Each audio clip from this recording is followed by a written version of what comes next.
Hello दोस्तों, welcome to my YouTube channel technical production. दोस्तों ऐसी वीडियोस को बनाने के लिए वीडियोस को लास्ट तक ज़रूर देखें। चलिए आइए वीडियो को स्टार्ट करते हैं। दोस्तों सबसे पहले आपने अपना काइनमास्टर एप्लीकेशन को ऑन कर लेना है और इस प्लस के निशान पर आपने क्लिक करना है। प्लस के निशान पर क्लिक करने के बाद यहाँ से आपने 19:16 वाला रेशियो सेलेक्ट कर लेना है। सेलेक्ट करने के बाद आपने मीडिया में जाना है। मीडिया में जाने के बाद बैकग्राउंड में जाना है और यहाँ से आपने अपना सिंपल ब्लैक बैकग्राउंड पिक्चर को सिलेक्ट कर लेना है। सिलेक्ट करने के बाद पिक्चर पर क्लिक करना है और इसकी टाइमलाइन को बढ़ा देना है। जितना आप स्टेटस वीडियोस को बनाना चाहते हैं उतना इसकी टाइमलाइन को बढ़ा लें।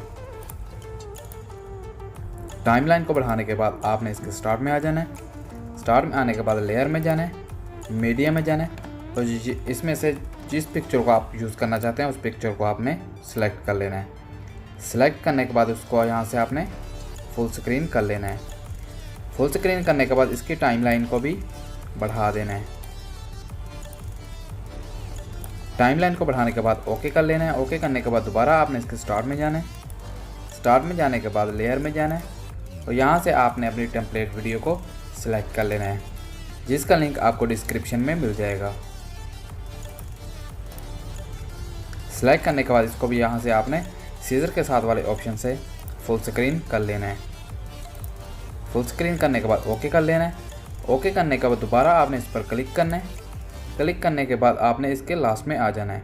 लास्ट में आने के बाद ये आपको ब्लाइंडिंग वाला ऑप्शन दिखेगा, आपने इसमें जाना है। इसमें जाने के बाद इसको यहाँ से आपने स्क्रीन कर देना है। स्क्रीन करने के बाद ओके कर लेना है। ओके करने के बाद आपने इसके लास्ट में आ जाना है। लास्ट में आने के बाद आपने इस पर क्लिक करना है और इसके एक्स्ट्रा पार्ट को कट कर लेना है। कट करने के लिए आपने उस वीडियो पर क्लिक करना है। क्लिक करने के बाद सीजर में जाना है और यहाँ से आपने ट्रिम टू राइट और प्ले हेड पर क्लिक कर देना है। इससे इसका एक्स्ट्रा पार्ट कट हो जाएगा। इसी तरह से आपने अपनी एक्स्ट्रा पार्ट को कट कर लेना है।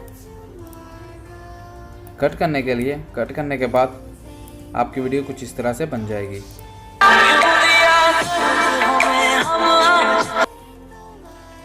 तो अपनी वीडियोस को सेव करने के लिए आपने इस ऑप्शन में जाना है। इस ऑप्शन में जाने के बाद यहाँ से आपने अपनी मर्ज़ी से स्क्रीन रेजोल्यूशन सेलेक्ट करनी है और यहाँ से इसको एक्सपोर्ट कर लेना है। तो आपकी वीडियो आपके मोबाइल में सेव हो जाएगी।